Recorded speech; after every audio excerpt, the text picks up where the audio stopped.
lagi dengan saya Sukarti Saktitari. Tetap semangat. Hayo, apa yang bisa kalian temui dari gambar ini? Kalian pasti menemukan tumbuhan dan hewan kan? Yaps, benar sekali. Ada ikan, ada katak, sedangkan tumbuhannya ada teratai. Lalu, dari dua jenis makhluk hidup ini, apa yang membedakannya? Jadi, kali ini kita akan belajar tentang apa? Yaps, benar sekali, kita akan belajar tentang Kingdom Plantae dan Kingdom Animalia. Yang membedakan antara Kingdom Plantae dengan Kingdom Animalia yaitu Kingdom Plantae memiliki klorofil sehingga dapat membuat makanan sendiri atau disebut autotrof. Sedangkan Animalia dia tidak dapat membuat makanan sendiri sehingga disebut organisme heterotrof. Selain itu, Kingdom Plantae memiliki sifat eukariotik, multiseluler, memiliki klorofil, dan dapat bereproduksi secara generatif atau vegetatif, serta dinding sel terbuat dari selulosa. Kingdom Plantae dibagi dua, Atracheophyta dan Tracheophyta. Atracheo itu tidak berpembuluh, Tracheo itu berpembuluh. Atracheophyta contohnya adalah lumut. Ciri-ciri lumut adalah memiliki akar, batang, dan daun sejati. Tumbuhan lumut tidak memiliki pembuluh angkut atau proses pengangkutan di dalam tubuh menggunakan sel parenkim. Habitatnya di tempat lembab dan basah, kecuali sphagnum yang dapat hidup di dalam air. Mempunyai gametangia atau alat kelamin jantan yang disebut antheridium menghasilkan spermatozoid dan betina disebut. Reproduksi lumut yaitu yang pertama adalah fase vegetatif menghasilkan spora atau disebut sporofit. Yang kedua yaitu fase generatif, terjadi penyatuan gamet jantan dan gamet betina atau disebut gametofit. Yang ketiga yaitu terjadi pergiliran keturunan atau metagenesis antara gametofit dengan sporofit. Metagenesis tumbuhan lumut yaitu fase gametofit lebih dominan dan lebih lama, spora tumbuh menjadi protonema. Generasi gametofitnya adalah tumbuhan lumut, generasi sporofitnya adalah sporogonium. Tumbuhan lumut berkembang dari spora dan memiliki kromosom haploid. Klasifikasi lumut dibagi menjadi 3 kelas. Yang pertama ada kelas Hepaticopsida atau lumut hati. Yang kedua ada lumut tanduk atau Anthoceropsida. Yang ketiga ada lumut daun atau Biropsida atau disebut juga lumut sejati. Ciri-ciri lumut hati yaitu yang pertama adalah talus berbentuk lembaran, rizoid tidak bercabang yang terletak di bawah tangkai atau lembarannya. Yang ketiga yaitu sporofit tumbuh di dalam gametofit betina. Lumut tanduk adalah lumut yang memiliki hubungan kekerabatan paling dekat dengan tumbuhan vaskular. Bentuk tubuhnya mirip lumut hati, tetapi sporofitnya membentuk kapsul memanjang yang tumbuh seperti tanduk. Contoh dari lumut tanduk adalah Anthoceros sporophyte. Lumut daun memiliki bentuk talus mirip tumbuhan sesungguhnya. Rizoidnya pun tersusun atas sel yang bercabang. Sporofit tumbuh pada gametofit. Selanjutnya kita masuk ke Tracheophyta atau tumbuhan vaskuler, artinya memiliki pembuluh. Tracheophyta sendiri dibagi menjadi 2, ada Pteridophyta dan Spermatophyta. Pteridophyta merupakan tumbuhan tidak berbiji, sedangkan Spermatophyta merupakan tumbuhan berbiji. Selanjutnya yaitu Pteridophyta. Pteridophyta berasal dari bahasa Yunani, pteron artinya bulu, sedangkan phyton artinya tumbuhan. Kelompok plantae yang sudah memiliki kormus atau bagian akar, batang, dan daun sejati. Susunan daunnya pun seperti bulu atau mengirit. Disebut Cormophyta berspora karena dapat bereproduksi dengan spora. Merupakan tumbuhan vaskuler atau Tracheophyta karena sudah memiliki pembuluh angkut xilem dan phloem. Dikenal juga dengan istilah pakis. Klasifikasi Pteridophyta dibagi menjadi 4. Ada paku purba, paku kawat, paku ekor kuda, dan paku sejati. Metagenesis pada paku adalah fase sporofit lebih dominan dan lebih lama. Spora tumbuh menjadi protalium. Generasi gametofit adalah protalium. Generasi sporofit adalah tumbuhan paku. Paku purba atau Psilopsida merupakan paku yang belum berdaun dan berakar sejati. Batang telah mempunyai berkas pengangkut, bercabang-cabang menggarpu dengan sporanium pada ujung cabang-cabangnya atau homospora. Contoh dari Psilopsida yaitu Psilotum. Paku kawat atau Lycopsida memiliki daun kecil tersusun spiral. Sporanium terkumpul dalam strobilus dan muncul di ketiak daun. Batangnya seperti kawat. Paku Lycopsida merupakan paku yang memiliki akar dan daun sejati. Contoh dari paku Lycopsida adalah Lycopsida species. Paku ekor kuda atau Equisetopsida merupakan paku dengan daun mirip kawat serta daunnya tersusun dalam satu lingkaran. Bentuk batangnya mirip dengan ekor kuda.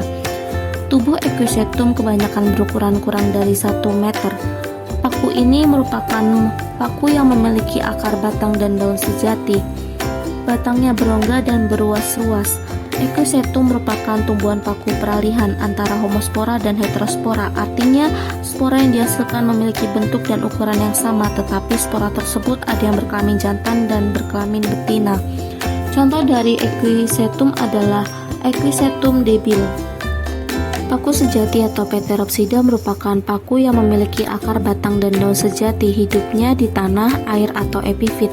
Daunnya berbentuk lembaran berukuran besar dan majemuk dengan tulang daun bercabang-cabang. Daun masih muda biasanya menggulung, memiliki sporofil, tropofil dan tidak mengandung spora. Contoh dari Pterophyta adalah Adiatum species.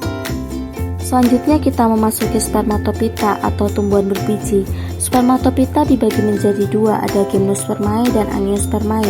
Gymnospermae merupakan biji terbuka atau tidak ditutupi bakal buah, sedangkan Angiospermae ditutupi bakal buah. Gymnospermae memiliki alat reproduksi berupa strobilus. Strobilus sendiri merupakan kumpulan bunga penghasil gamet, sedangkan pada Angiospermae memiliki bunga sejati dan memiliki perhiasan bunga.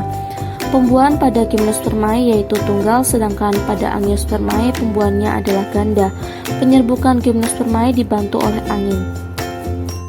Gymnospermae dibedakan menjadi beberapa kelompok, yaitu yang pertama adalah Cycas atau Cycadales. Ini memiliki batang tidak bercabang, daun-daun majemuk tersusun sebagai tajuk di pucuk pohon. Contohnya adalah Cycas rumpii atau pakis haji. Yang kedua adalah Pinophyta atau Coniferales, merupakan memiliki tudung daun berbentuk kerucut atau konifer. Alat reproduksinya berupa strobilus pada jantan maupun betina. Daun berbentuk jarum, contohnya adalah Agathis alba atau damar, Suprecusus dan Araucaria sp, Juniperus sp dan Pinus mercusi. Selanjutnya yaitu yang ketiga adalah Gnetophyta atau Gnetales. Memiliki batang memiliki banyak cabang, daun tunggal berhadapan, bunga berkelamin tunggal. Misalnya yaitu Gnetum gnemon atau melinjo. Selanjutnya yaitu Ginkgophyta.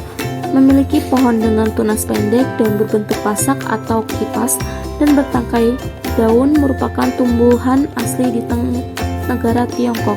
Contohnya adalah Ginkgo biloba. Selanjutnya kita memasuki Angiospermae atau biji tertutup.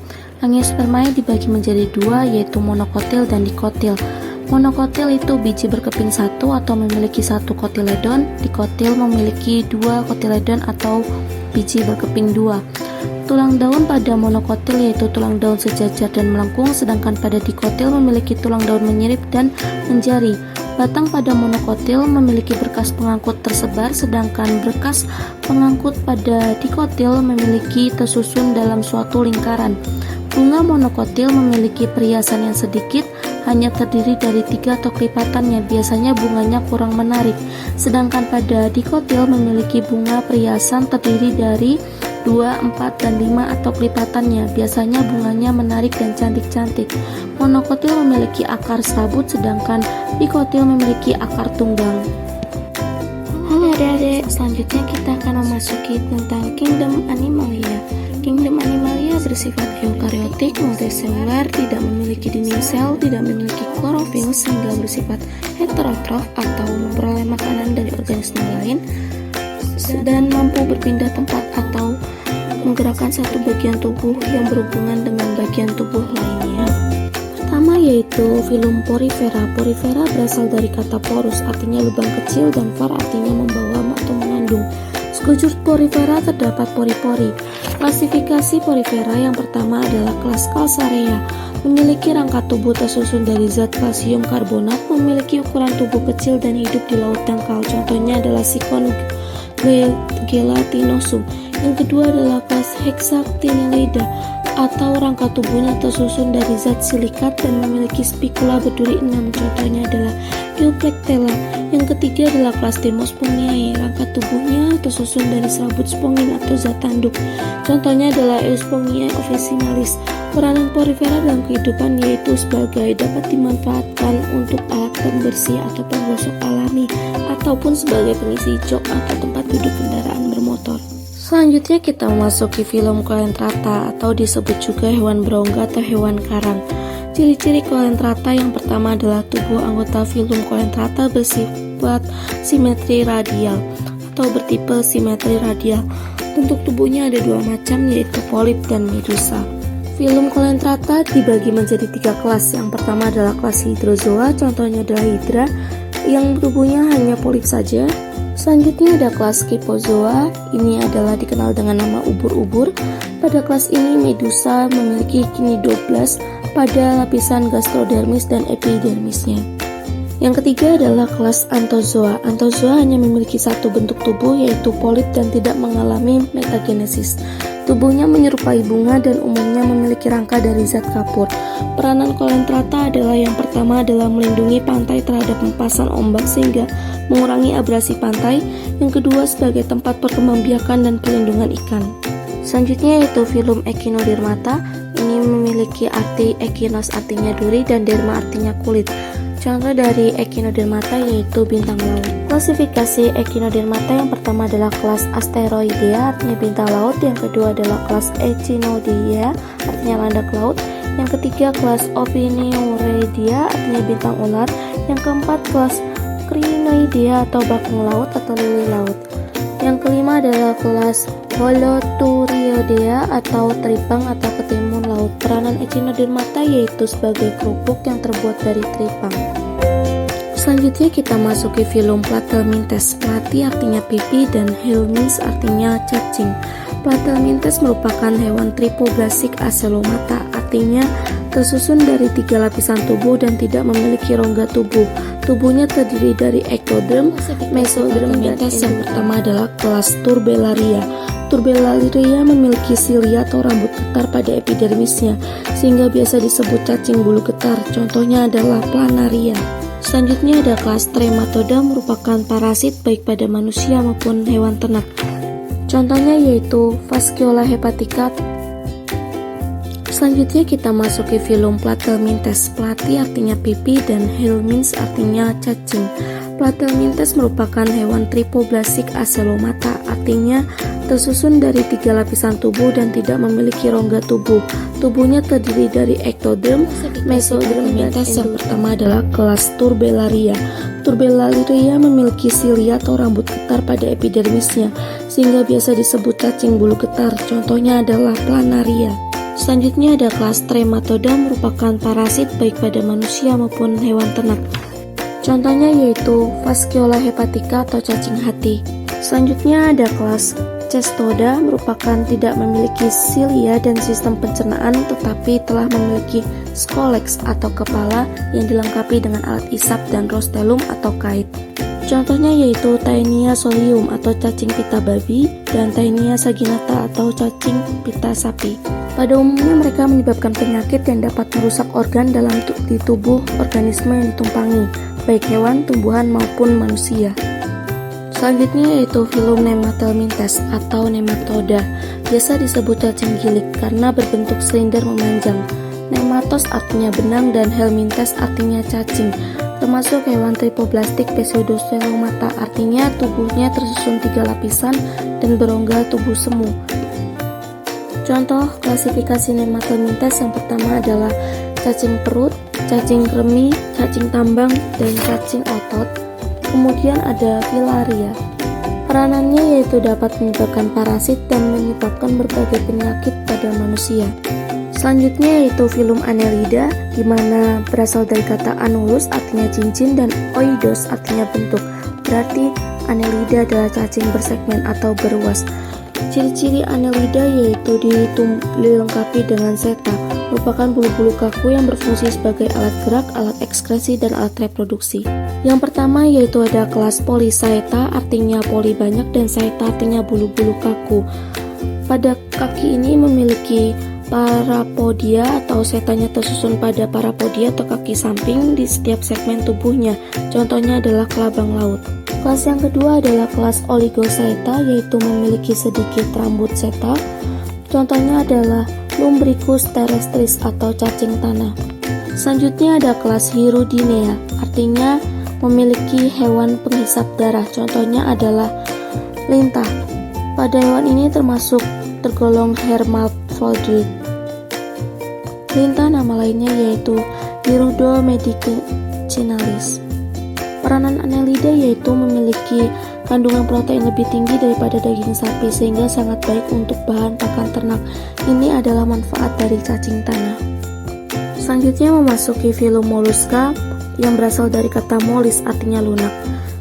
Klasifikasi Mollusca terdiri dari kelas Amphineura, contohnya adalah Chiton.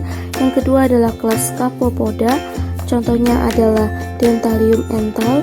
Yang ketiga adalah kelas Gastropoda, artinya menggunakan kaki perut, gaster perut, dan podos artinya kaki. Contohnya adalah siput. Yang keempat adalah Pelecypoda, pelis artinya kapak, dan podos artinya kaki. Contohnya adalah Mytilus. Selanjutnya ada Cephalopoda, cephalus artinya kepala, dan podos artinya kaki. Ini merupakan kelas yang nomor 5. Contohnya adalah pada gurita atau oktopus dan sotong, kemudian ada cumi-cumi. Peranan Mollusca yaitu bisa sebagai bahan makanan. Selanjutnya ke filum Arthropoda, arthros artinya sendi dan podos artinya kaki. Klasifikasi arthropoda yaitu yang pertama adalah kelas Crustacea, artinya udang-udangan.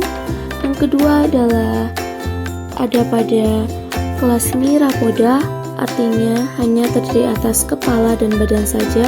Yang ketiga adalah kelas Insecta atau disebut juga serangga, tubuhnya terdiri dari 3 bagian, kepala, dada, dan perut atau abdomen. Selanjutnya terdapat kelas Arachnoidea, contohnya adalah laba-laba, di mana tubuhnya terdiri dari cephalothorax dan abdomen saja. Peranannya bisa menjadi bahan makanan, contohnya adalah udang-udangan. Selanjutnya kita masuk ke klasifikasi vertebrata, di mana hewan bertulang belakang. Di sini dibagi menjadi 5, yaitu kelompok Pisces, amfibia, reptil, aves, dan mamalia. Kelompok Pisces sendiri terdiri dari kelas Agnatha atau ikan tanpa rahang, contohnya adalah lamprey. Kedua adalah kelas Chondrichthyes atau ikan bertulang rawan. Yang ketiga adalah kelas Ostacietes atau ikan bertulang keras. Sedangkan contoh dari ikan kelas Chondrichthyes contohnya adalah ikan hiu. Kemudian kita masuk ke kelompok amfibia, di mana hewan ini hidup di 2 alam, yaitu di darat dan di perairan. Contohnya adalah katak. Selanjutnya kita masuk ke kelas reptilia atau kelompok reptil. Ini terdiri dari misalnya buaya, komodo, ular, di mana memiliki kulit yang bersisik. Kemudian kita masuk ke kelompok aves, yaitu bisa disebut burung-burung atau unggas, di mana contoh ordonya adalah ordo Columbiformes, misalnya merpati. Kemudian ada ordo Piciformes, misalnya burung pelatuk.